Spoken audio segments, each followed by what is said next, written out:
This is Weirdly Enough, your regular podcast for strange stories and amazing facts, delivered straight to your favorite podcast directory and at weirdlyenough.com. Now, here are your hosts, Andy and Len. We are having a few ghosts in the machine here during our podcast recording, but hopefully it's going to work this time. I've plugged it in again and it looks like it's working now. So we're back again. We're going to be talking about backmasking, which I believe is when it's kind of reverse records. It was almost a bit of backmasking there. Yeah. Because we had a bit of a technical issue and we played a bit back and it was like you going, Dayland, but into infinity. Yes. Infinity and beyond. It was a bit weird. I think it might be to do with the cables. I don't know. I don't know why it happened, but anyway. Have you ever seen an old BBC drama called The Stone Tape? The Stone Tape? No, what was that? It was this kind of creepy kind of story about these people that were like doing like psychic research and that. Okay. But they found like the stone of this old building was like recording like people's ghosts and stuff. Right. And there's I think Jane Asher was actually in it. But there's a scene where there's like some old servant girl from back in the day fell down some stairs and the ghost kind of screams. Yeah. But it sounds oddly like that. It was like that kind of weird kind of quality, like, you know. Uh-huh. But anyway, it sounds about like, you know, they talk about in kind of ghost hunting circles and stuff that buildings have memories of things. And that's where the stone tape's coming from. But anyway, yes, we're going to be talking today about backmasking. Yes, and keeping with the focus of music and popular culture that we've had in this season of Weirdly Enough, we're taking a look at the sinister world of backmasking. What is backmasking, you ask? Yes. Well, some of the definition would be it's a recording technique in which a message is recorded backwards onto a track that's meant to be played forwards. Okay. And there's three skills of thought when it comes to backmasking. Because sometimes it could just be random, but yeah, it's just like the randomness of a voice. When you play it backwards, you could be picking out signs and messages, couldn't you? Yeah, isn't that where we're going here? For sure. There's, like I said, there's three skills of thought. One, that it's essentially a marketing technique that's used by recording artists to drum up controversy. Okay. Number two, it's a genuine recording of a subconscious message or thought that the creator of the recording may not even be aware of. Or number three is the third is it's all out of codswallop, and if you listen hard enough, you'll hear what you want to hear. Yeah. It's a bit like when you lie on your back and you stare at clouds and you start to see faces on them. Yeah. You know, because the human mind is designed to recognize patterns. So when you're confronted with sound, random or random visuals, your mind will sort of organise it into a recognisable pattern. Now, it's worth revisiting our old mate Crowley, as we featured in episode 1, because it seems that the Beast was an early exponent of backmasking. Okay, did he do it himself then? Yeah. It was a magical doctrine that he taught called the law of reversal. Mm-hmm. And an extract from Crowley's book Magic reads thus: "Let the adept train himself to think backwards by external means as set forth here following. Okay. Let him learn to write backwards. Yeah. Let him learn to walk backwards. Let him listen to phonograph records reversed. Let him practice speaking backwards. And let him learn to read backwards." There's a guy called David J. Oates, and he pioneered what he called reverse speech therapy, and he was based out of Australia. What's reverse speech therapy then? I shall tell you. Okay. In 1983, he accidentally dropped a tape player into the toilet, and from then on, it would only play in reverse. Okay. This led Oates to discover the hidden messages that can be encoded into speech, and only understood in reverse.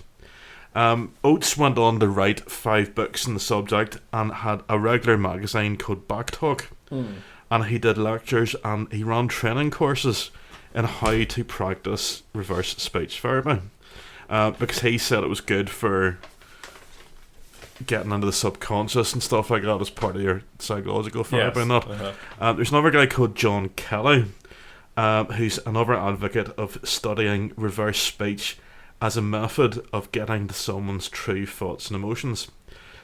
He does one-to-one sessions, so you can actually go and book a session with him, and he'll get his subjects to talk at length about anything they want, and he will record the results. So he will just set you like this in front of a room, glass of water, cup of tea, for half an hour, and he'll just go, just talk to me about whatever you want. Okay, yeah, and then he plays back what you've talked about, Yes. and you've said something strange in your messages. Is that the whole point of it? The next stage is to go through the recording in reverse, listening for revealing words and phrases. Okay.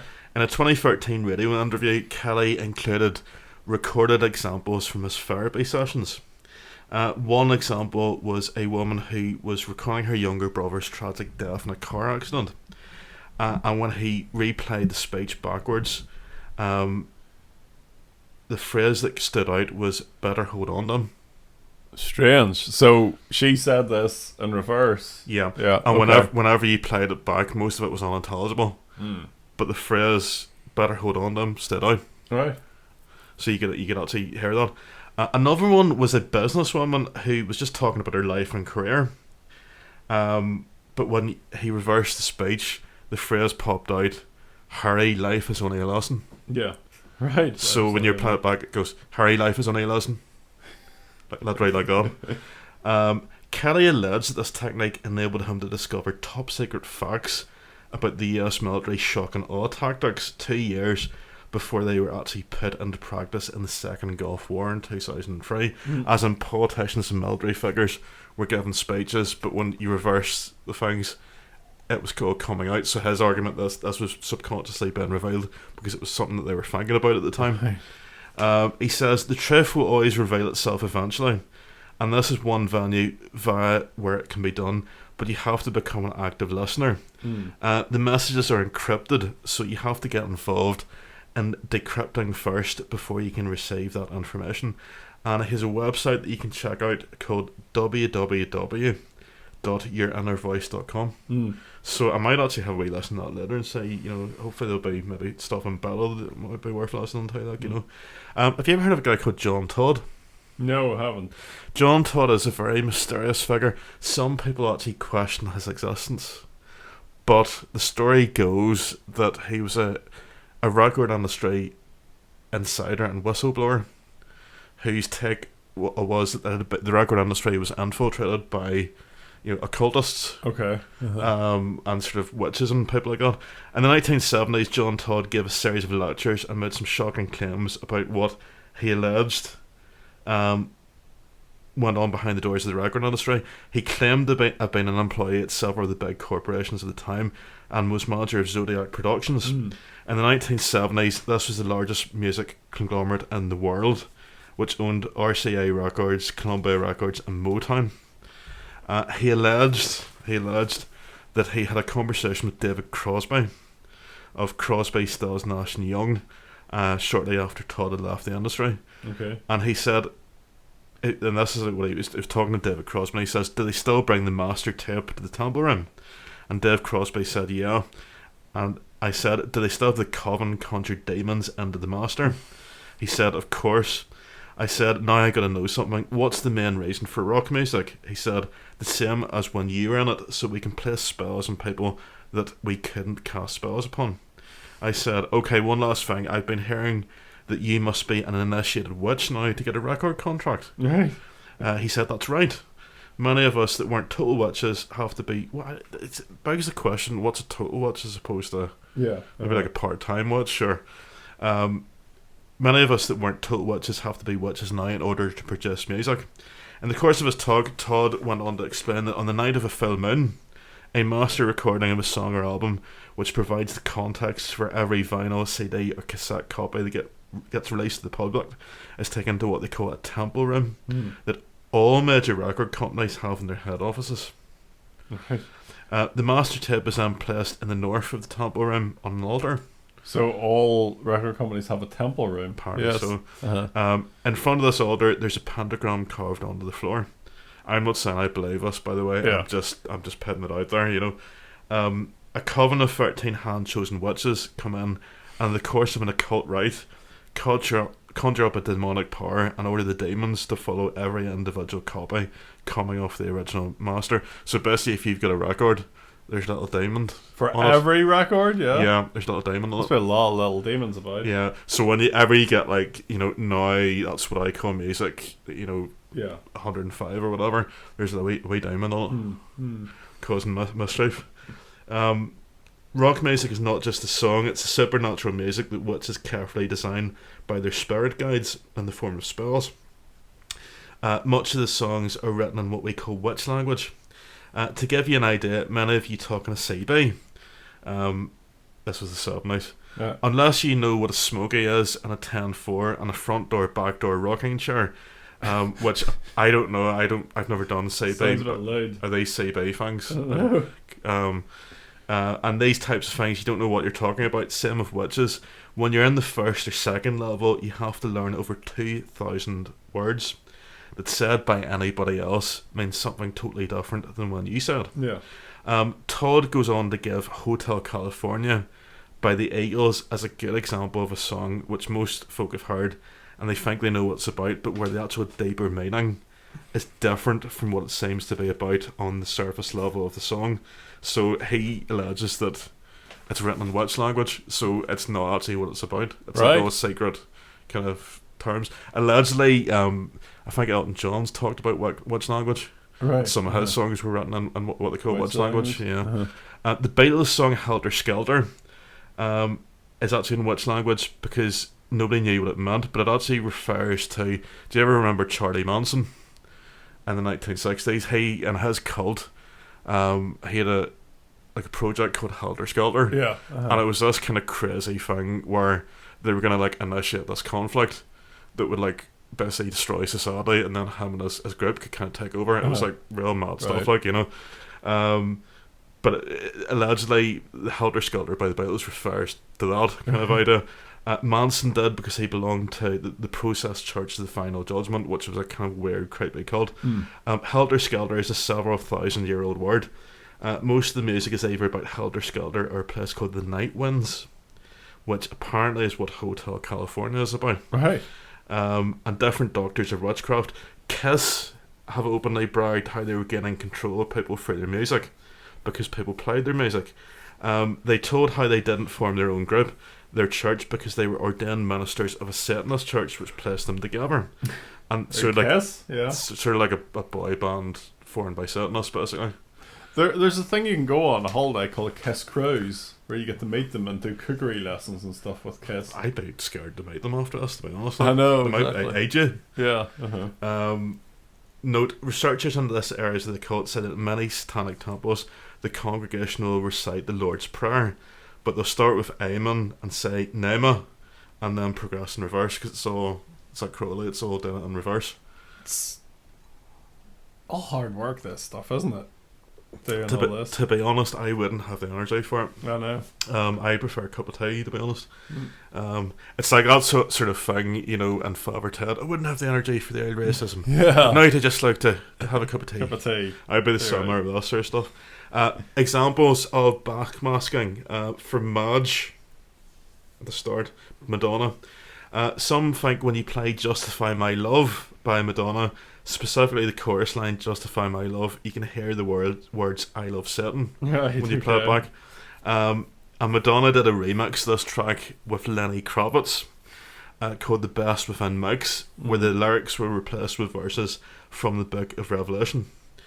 Another good example is the possessed girl Regan from the film The Exorcist, and during the possession scenes she says words and phrases which are unintelligible, but if you play them back in reverse you can actually decipher them. Yeah. Jay-Z, a recurring character in our narrative, pops up again. Yeah. He's always. There's always a bit of Jay-Z. When the rapper's track Lucifer 9, which sounds a bit sinister, is reversed, it changes from gibberish when to 666 murder Jesus 666. It's a bit scary. Lucifer 9 is actually from Danger Mouse's The Grey album, which is intended to be a mashup of the Beatles' White album and Jay-Z's The Black album. Right. Danger Mouse chopped up Jay-Z's a cappella vocals and credited the message over the Beatles' Revelation 9. Pink Floyd in The Wall, and there's a track called Empty Spaces. And Pink Floyd used backmasking to hide a message on their song Empty Spaces. Gibberish is heard when listening to the song normally, but when you play it in reverse, a secret message is found. So you can try this out if you got a copy of The Wall. Ozzy Osbourne in his song Bloodbath in Paradise. I like this one here. Yeah. Your mother sells whelks in Hull. Seriously. It says, yeah. Brilliant. And even local Northern Irish band, local to us anyway, Ash, had a song called Evil Eye. And it said, she's giving me the evil eye, suck Satan's, and they'll not say the next word. That's about right. They said that there was actually backmasking in it, but it didn't say that. And the other one I was looking at, and this is kind of a response to the backmasking controversy by a band called Petra. They're a Christian rock band, and they've got a song called Judas Kiss. And the backmasking, it says, "What are you looking for the devil? What are you looking for the devil for when you ought to be looking for the Lord?" There you go. So there you are. Yeah. Okay. But yes, the secret message on the wall, it says, "Hello, Luca. Congratulations, you've just discovered the secret message. Please send your answer to Old Pink, care of the Funny Farm in Shalfront." So yes, that might be worth checking out. Definitely. Roger Waters seemed to do it quite a lot. Yeah, it's an interesting character, Waters. I like about Waters. He recorded a backwards message for critical of film director Stanley Kubrick, who refused to let Waters sample breathing sounds from the 2001 A Space Odyssey. The message climaxed by a loud, unintelligible shriek. Oh. You just see Waters doing that, yeah. Now, this message on the wall is supposedly Roger Waters addressing people who look for hidden messages. Before Waters can give the full address, he's notified by someone that his wife, Caroline, is on the phone. Yeah. Many think Old Pink is a reference to a former member, Sid Barrett, who had mental problems and was in a psychiatric hospital, the Funny Farm. Now, the infamous one is the Judas Priest case. 1990, Judas Priest were involved in a court case which alleged subliminal messages in their song "Better By You, Better Than Me" that had led to the suicide and attempted suicide of two men in 1985. Raymond Belcamp and James Vance were drinking beer and smoking weed for several hours as they listened to Judas Priest. They went to a playground at a nearby church where Belknap shot himself under the chin with a 12-gauge shotgun and died instantly. Vance then attempted the same, but however the gun slipped as he fired, unfortunately blowing away the lower half of his face. He later told a reporter of his, you can actually see footage of him being interviewed, it's pretty gruesome like. Right.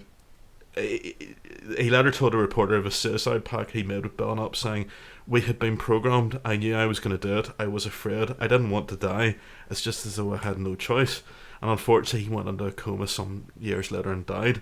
The parents of the two guys filed a civil action which alleged that when played backwards, the Judas Priest track had encouraged listeners to commit suicide and do it, but however it was dismissed, it was thrown out of court. In the early 80s, Queen were actually accused of hiding a reversed message in their song "Another One Bites the Dust." It was claimed that when you play that in reverse, the lyrics "Another One Bites the Dust" turn into "It's fun to smoke marijuana." So you can try that one out. Yeah. It was believed that since the song had other strange effects on it, that it was possible Queen had been using backmasking to subtly hide a subversive pro-cannabis message. A spokesman for Queen's record company issued a denial that there was in fact a hidden message on the record. Now nowadays they think this is something slightly different. This is a sort of subdivision of backmasking called phonetic reversal, which is a deliberate thing where a word is reversed to sound like a different word. Okay. And again, it ties in with a future episode we're hoping to do on Paul is Dead. Stay tuned, because we'll be doing a deep dive down the Paul is Dead rabbit hole in a future episode. The White Album from 1968 is full of clues about Paul is Dead, and one is a backmasked message at the end of the track "I'm So Tired." And at the very end of the song, Lennon is muttering gibberish again. But when you reverse it, it is believed to say, "Paul is dead, man, miss him, miss him." This was denied by the band. Paul McCartney denies the rumours of his death. Revelation number 9 from the White Album is considered to be another piece of evidence. In 1969, as the rumours of McCartney's death spread, Revelation 9 became an important piece of evidence for this. A caller at a Detroit radio show explained possible evidence of Paul's death and convinced a DJ called Russ Gibb to play Revelation 9 in reverse. The repeated phrase number 9 became "Turn Me On, Dead Man." So "Turn Me On, Dead Man" when it was played backwards. Listeners flooded the lines, which spread the rumours even more. I think one of the last singles from the Beatles was "Free as a Bird," and at the end of it, it says "Turned Out Nice Again." Right. Paul McCartney said it was put in as a spoof backward recording at the end of the single for a laugh to give all those Beatles nuts something to do. That's what he said. Interesting. There's those that claim to hear other bizarre possible Paul's death clues, such as the sound of a car crash and someone screaming "Let me out." Perhaps the first and the most infamous example was in 1982. There was a TV evangelist in America called Paul Crouch. He accused a lot of rock artists of hiding messages in their songs through backmasking. One very famous example that he pointed out was the Led Zeppelin song "Stairway to Heaven." When played forwards, the track goes like this: "If there's a bustle on your hedgerow, don't be alarmed now. It's just a spring cleaned for the May Queen. Yes, there are two paths you can go by, but in the long run, there's still time to change the road you're on." However, Mr. Crouch claims that when played in reverse, it became a sinister ode to Lucifer. And it sounds like, "Oh, here's to my sweet Satan, the one whose little path would make me sad. Whose power is Satan, he will give those with him 666. There was little tool shed where he made us suffer. Sad Satan." Led Zeppelin themselves ignored the claims, but their record label Swansong Records issued a statement, and it said, "Our turntables only play in one direction, which is forwards. So coincidence or phonetical reversal or BS, you decide." Right. And that, as Forrest Gump once said famously, that's all I have to say about that. That's that. Backmasking. If you've got any examples of backmasking that you find, why not drop us a line? podcast@weirdlyenough.com is our email address. You can get in touch with us on social media. We're on Facebook. Just search for Weirdly Enough Podcast. Or Weirdly Enough PC is our Twitter handle. Thanks very much for listening. Stay tuned for the little bit at the end that I always do, the weird news from this week.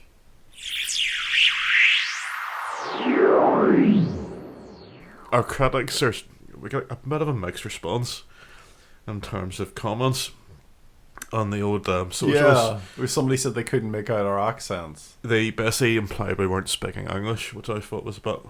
Yes. You know, we took it to heart. I took it umbrage at it, to say the least. Yeah. That's one of these words that, you know, that I'm going to bring back the old lingo, like taking umbrage. Umbrage. It's like throwing down a glove. I referred to somebody as a gutter snipe the other day, and somebody else said, "What does that mean?" A snipe of the gutter. Yeah. It's a snipe of bird. It's a type of bird, isn't it? Yeah. Churchill always used to talk about gutter. He used to call Hitler a gutter snipe. I like the word ne'er-do-well. Yeah, so I was just going to say ne'er-do-well. That's always a good one. A vegan pensioner from St. Osyth. Yeah. In Essex has found herself in hot water after considering a mouse infestation as pets. Margaret Manzoni, 73, was fined $1.5 and forced to pay council costs. Council costs were like about $3,000. After hearing earlier this month, where she was found to have contravened a notice under the Environmental Protection Act. Manzoni considered the pests as pets and regularly fed them. She told the court the mice wouldn't go to neighbours' houses because she looked after them so well. So she said she was just running this little mouse enclave, but the court didn't see it that way. This isn't really the season for it. This is coming up to Halloween now, but you know the way at Easter time you get those Lidl, or not Lidl, Lindt chocolate bunnies. That company, is it they Swiss or something, Lindt? Yeah. Staying with court cases anyway, one of the biggest cases to be heard in Switzerland's highest court has sided with chocolatiers Lindt after German supermarket Lidl made replicas of their famous chocolate bunnies. Lindt argued that the gold wrap Easter rabbits deserve copyright protection, and their pleas were upheld by Switzerland's commercial court. The bunnies are famous for having a red bow and bell, and Lidl's knockoff had a similar green bow with a bell. I used to think that bells often put them on the cat collars so that they couldn't catch birds. Yeah, right.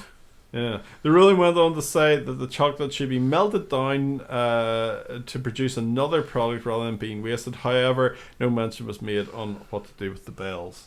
So maybe just put them on loads of cats. That reminds me, talking of old-timey phrases, well, I don't know if that's an old-timey phrase, but a phrase I've always liked is, "You're about as much use as a chocolate fire guard." Yeah, a chocolate teapot. Ashtray. Yeah, that's another one. Yeah. A fart in a spacesuit. Yeah. This isn't the first time a copycat legal disputes over confectionery have ended up in court. We all remember the legal ramifications of Aldi's Cuthbert cakes. I don't. I have no they idea. were similar to Marks and Spencer's Colin the Caterpillar. Oh, why? That's that horrible, like, keg thing, isn't it? Yeah. No offense, Marks and Spencer. Don't say We it. should say that's your personal opinion. That's my personal opinion. Not the opinion of the. We should really have disclaimers on this show. Podcast. We're terribly unprofessional. Like, we're just too cockamamie. And here we're People. in Pennsylvania. In Pennsylvania, crude signs have appeared in Pennsylvania parks warning visitors of Bigfoot sightings. The signs tell visitors to observe elevated park etiquette, be cautious of your surroundings, and keep the location of any small children and pets within a tighter scope of awareness. They go on to warn ramblers not to approach Bigfoot. The press secretary, however, for the Pennsylvania Department of Conservation and Nature Resources, Wesley Robinson, told Penn Live, which is, I suppose is a bit like Belfast Live. Only maybe less stories about OnlyFans, perhaps. I think it's I don't the live group. I think you call it. So it's like wherever you go, it's like Birmingham, Bristol, Belfast, Glasgow, Cardiff, Milton Keynes live. I think it's all from the Mirror, isn't it? It could be, yeah. But yeah, they do have a thing about OnlyFans. I don't know what it's all about. Like, I used to work at McDonald's. Now I bought a Rolls Royce because I on OnlyFans. Yeah. Well, good for you. Yeah.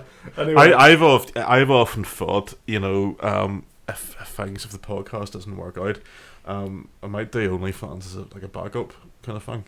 There's got to be a niche for everybody. I already do. Yeah. This young fella anyway told Penn Live that Bigfoot is not real, going on to say that the signs have been turning up in many parks and removed when seen. While most sightings of Sasquatch occur in the Pacific Northwest and California, Pennsylvania has had its fair share of sightings over the years, with the Bigfoot Field Research Organization saying there have been 124 credible sightings in the state. These include someone who claims to have heard them whistling near his cabin. So Bigfoot's walking around whistling. I always Wings of Change, perhaps. That's a great wee track. That one's a chance. Do you ever whistle though? Yeah. The statement by the Parks Department isn't likely to quell suspicion that the creature might exist, however. Oklahoma lawmakers even proposed creating a Bigfoot hunting season with a cash prize for those who didn't kill the creature but found evidence of its existence. Interesting. One thing I've been hearing about lately, and you know, the search for Loch Ness Monster continues to go on, and this is just one idea of how this new technology is being used to find evidence of something like the Loch Ness Monster. Have you ever heard of eDNA?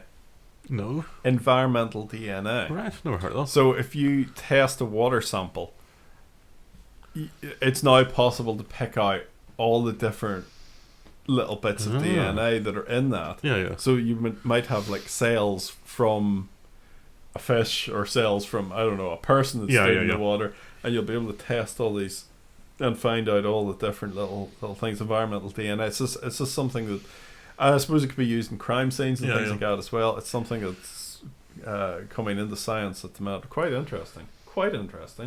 And Elon Musk finally.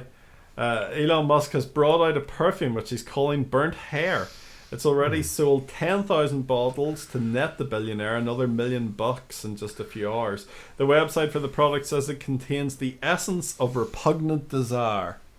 What does that even mean? I don't know. This isn't the first quirky product that Musk has produced. In 2020, he brought out his own brand of tequila and also a pair of short shorts to mark his victories over investors who bet against what is now the world's most valuable car company. So you can squeeze into some short shorts and crack it open a bottle of tequila. I like short shorts. And you can douse yourself in burnt hair.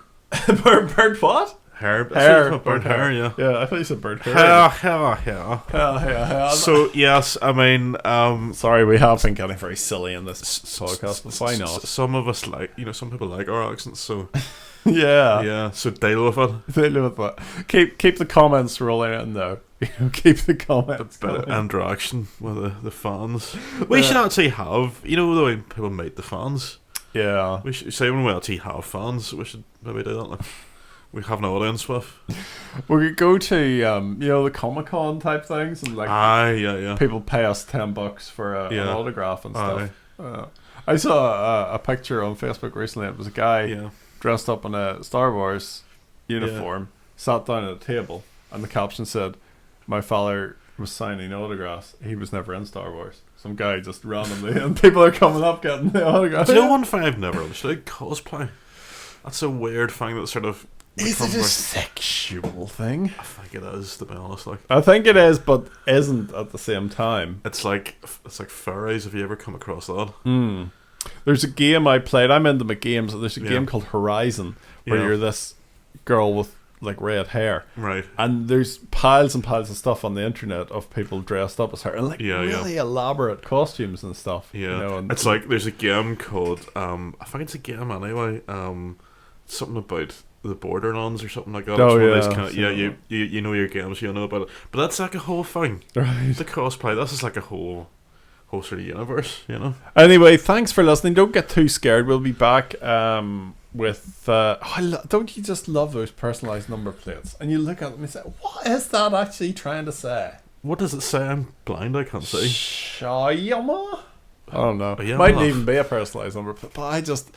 The conceit of people that have... I have to have my number. You say the 2020s is the decade of conceit. You know, conceit. This is the dominant kind of fame. Everyone, thinks I they're have good. to be better than you. Yes, so I have exactly. a silly number in the back of my car. Anyway, yes, we'll be back with our special edition for Halloween. Don't get too spooked. We'll talk to you then. Thank you. Thanks for listening to Weirdly Enough. Remember to subscribe to get the latest edition as soon as it drops. And don't forget to leave a review. Email us about anything we've discussed or with your own weird tale at podcast@weirdlyenough.com.